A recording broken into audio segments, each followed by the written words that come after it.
दोस्तों अगर आप कोई ऐसा डिज़ाइन देख रहे हैं जिसमें आप चाहते हैं कि एक फ्लोर को रेंटल किया जाए या फिर दोनों फ्लोर को अलग अलग ब्रदर के हिसाब से डिज़ाइन किया जाए, तो ये वीडियो आपके लिए है, क्योंकि ये है सिर्फ 1000 स्क्वायर फीट का प्लॉट जिसमें हमने टोटल 5 बेडरूम प्रोवाइड करे हैं।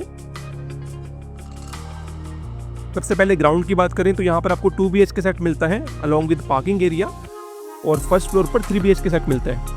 बाकी ये इस प्रोजेक्ट की डिटेल्स है, आप एक बार इसे गो थ्रू कर लेना। यहाँ पर आपको कंप्लीट डिटेल्स इसकी मिल जाएगी, कवर्ड एरिया के बारे में एंड एस्टिमेटेड प्राइस के बारे में। और लेआउट प्लान जो है वो हमने वीडियो में भी इंटीग्रेट कर दिया है और डिस्क्रिप्शन में भी दे दिया है, आप वहाँ पर जाकर इसको ईजिली देख सकते हैं। और अगर इसके डिटेल प्लान्स आप चाहते हैं तो उसके भी लिंक्स वीडियो के डिस्क्रिप्शन में है, आप वहाँ पर जाकर इसको पे एंड डाउनलोड कर सकते हैं। ये दोस्तों 20/50 का प्लॉट है, जिसका जो फ्रंट है वो 20 है और जो लेंथ है वो 50 है।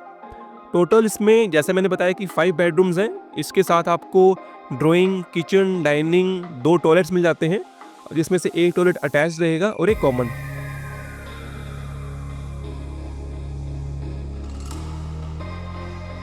सो फ्रंट का ये जो बर्म एरिया है उसको हमने यूटिलाइज कर दिया है एज अ लॉन एरिया, तो अगर आपके वहाँ पर अलाउड नहीं है तो आप इसको इग्नोर कर देना। सबसे पहले हमें मिलता है पार्किंग एरिया, जो कि है 9 फुट 4.5 बाय 17 फुट 4.5 इंच का, और इसी एरिया में स्टेकेस भी आती है, प्लस गाड़ी भी यहाँ पर आप पार्क कर सकते हैं। और इस साइड में आपको 4.5 फुट का यार्ड एरिया मिलता है, प्लस जो बर्म एरिया है, इन केस आपके वहाँ अलाउड नहीं है तो आप इसको इग्नोर कर देना। यहाँ पर हमें 2 एंट्री दी है घर में एंटर करने के लिए। पहली है गेस्ट एंट्री जो डायरेक्टली ड्राइंग एरिया में आती है, और दूसरी है मेन एंट्री जो डायरेक्टली लॉबी एरिया में आती है। और अभी हम गेस्ट की तरफ से एंट्री करके ड्राइंग एरिया में आए हैं, जो कि है 9 फुट 6 बाय 12 फुट 10 इंच का। इस एरिया की जो वेंटिलेशन है वो फ्रंट वाले पार्ट से होती है, बिकॉज वहाँ पर हमने अप्रोक्सीमेट 6 फुट की विंडो दी है। इवन ये ड्राइंग जो है आगे डाइनिंग से कनेक्ट हो जाता है, ताकि हमें एक स्पेशियस फील यहाँ पर आ पाए। तो ये देखने में बहुत सुंदर लगता है जब इस तरीके से आप कनेक्टिंग एरिया बनाते हैं। इससे आगे आते हैं तो हमें मिलता है लॉबी कम डाइनिंग एरिया, जो कि है 13 फुट 4.5 बाय 11 फुट का, जिसके एक तरफ हमने एक प्रॉपर क्रॉकरी यूनिट बनाई है। आप इसको अलग तरीके से भी यूज़ कर सकते हैं इनकेस वहाँ पर भी आपको टीवी यूनिट लगानी हो।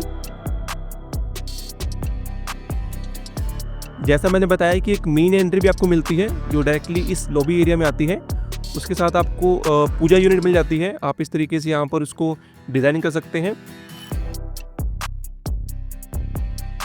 और लॉबी के साथ कनेक्टेड है किचन एरिया, जो कि है 5 फुट 6 बाय 10 फुट का। यहाँ पर हमने फुल हाइट कैबिनेट्स प्रोवाइड करी है, और इस एरिया की जो वेंटिलेशन है उसके लिए बाहर स्टेकेस की तरफ में हमने एक विंडो दे रखी है।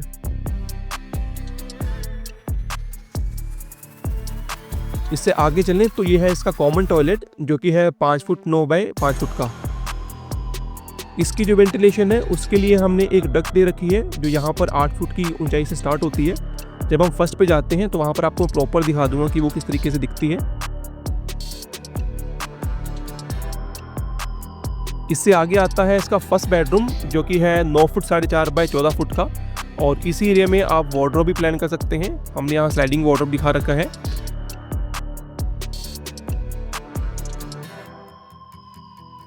सामने की तरफ आपको टीवी यूनिट मिलती है एक छोटी सी, आप अपने हिसाब से इसको डिज़ाइन कर सकते हैं या प्लान कर सकते हैं कि यहाँ पर आपको ज़रूरत भी है या नहीं। जो वेंटिलेशन की बात करूँ तो इसके लिए हमने बीच में कटआउट दे रखा है। यहाँ पर 3 एरियाज़ की वेंटिलेशन होती है। पहला ये बेडरूम जहाँ से हम आए थे, दूसरा सेकंड बेडरूम जो इससे आगे हम देखेंगे, और तीसरा अटैच टॉयलेट जो उस बेडरूम का होगा। और इसके अलावा ये वाला एरिया जो है ये एज अ लॉन्ड्री भी यूज़ होने वाला है, तो प्रॉपर आप मानिए कि वेंटिलेशन भी यहाँ से होती है और एरिया का यूटिलाइजेशन भी हो जाता है।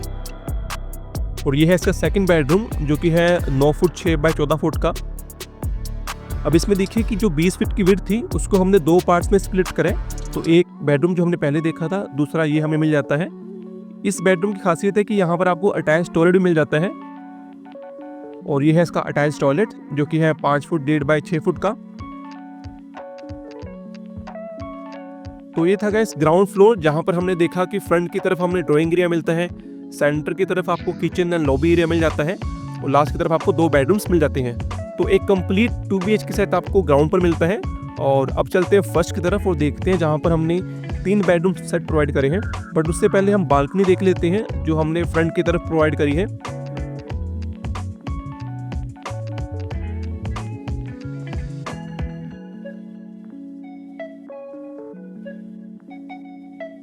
और ये है इसकी बालकनी जो कि अप्रॉक्सीमेट 6 फुट वाइड है, जहाँ पर आप आराम से बैठकर फ्रंट का व्यू एंजॉय कर सकते हैं।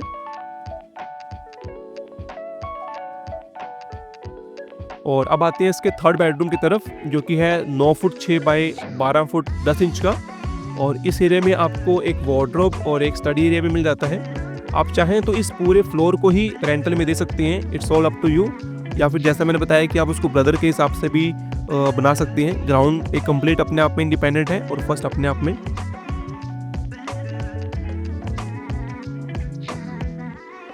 यहाँ से आगे चलते हैं तो आपको मिलता है लॉबी एरिया, जो कि है 13 फुट 4.5 बाई 11 फुट का, जहाँ पर आप एल शेप में सोफ़ा प्लान कर सकते हैं। और उसके सामने आपको एक बड़ी सी स्पेस मिल जाती है टीवी को लगाने के लिए। सेंट्रल में आप चाहें तो यहाँ पर भी एक छोटा सा डाइनिंग लगा सकते हैं। फॉल सीलिंग में हमने कुछ वुडन यानी पीओपी के साथ प्ले करा है, आप अपने हिसाब से इसको बना सकते हैं। अगर बजट कम हो तो वुडन को इग्नोर करें, प्रॉपर ही पूरा पीओपी के साथ इसको डिज़ाइन कर सकते हैं। और ये है सर किचन एरिया, जो कि है 5 फुट 6 बाई 10 फुट का। ये एग्जैक्टली वही साइज़ है जो हमने ग्राउंड पर देखा था, उसी के ऊपर हमने सेम किचन बनाया है, बिकॉज उसकी अमेनिटीज़ भी वैसी रहती हैं। सामने की तरफ आपको विंडो मिलती है जहाँ से इसकी वेंटिलेशन होती है। इवन जो चिमनी का एग्जॉस्ट है वो भी यहाँ पर आकर आप ओपन कर सकते हैं। और अब चलते हैं आगे और देखते हैं इसके कॉमन टॉयलेट को, जो कि है 5 फुट 9 बाई 5 फुट का। ये एग्जैक्टली वही साइज़ है जो हमने ग्राउंड पर देखा था, उसके ऊपर ही हमने यहाँ पर बना दिया है। ये सामने की तरफ आप जो देख पा रहे हो, ये वो डक्ट था जो नीचे तो हमने 8 फुट ऊंचा किया था, बट ऊपर आकर ये कंप्लीट कवर हो जाता है, जहाँ पर आप एग्जॉस्ट लगा सकते हैं ताकि जो एयर की सर्कुलेशन है वो हो पाए। और ये है इसका फोर्थ बेडरूम, जो कि है 9 फुट 4.5 बाई 14 फुट का। एंड जो स्लाइडिंग वार्डरोब है वो आपको एंट्री के साथ ही मिल जाती है ताकि ज़्यादा स्पेस वो कंज्यूम ना करे। वेंटिलेशन की बात करें तो इसके लिए हमने विंडो प्रोवाइड कर रखी है जो वो डक्ट में ओपन होती है, जिसको हमने ग्राउंड पर देखा था। ये सेम वो डक्ट है, सेम साइज़ है, जैसा ग्राउंड पर था सेम ही ऊपर रिपीट करा है। इन केस आप उस डक्ट की तरफ जाना चाहें तो इस बेडरूम से भी एक डोर दे सकते हैं। और ये है इसका लास्ट बेडरूम, जो कि है 9 फुट 6 बाई 14 फुट का। ये एग्जैक्टली सेम साइज़ है जो हमने ग्राउंड पर देखा था सेकंड बेडरूम को, ये उसी के ऊपर ही है। बेड के बैक पर हमने वॉलपेपर लगाया है।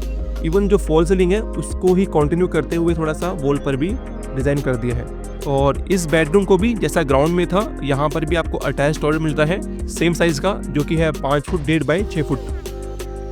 तो ये था गाइस इसका फर्स्ट फ्लोर, जहाँ पर आपको 3 बेडरूम मिल जाते हैं। इसमें से एक फ्रंट पर आता है और बाकी के 2 पीछे की तरफ। और सेंट्रल का जो एरिया है यहाँ पर आपको ड्राइंग एंड डाइनिंग मिल जाता है। और अब चलते हैं टेरेस की तरफ और देखते हैं ऊपर की डिज़ाइनिंग, बिकॉज एक स्टोर जो है, एक बड़ा स्टोर हमने ऊपर की तरफ दे रखा है। इसके अलावा कुछ वाटर फीचर्स भी आपको वहाँ पर मिल जाते हैं।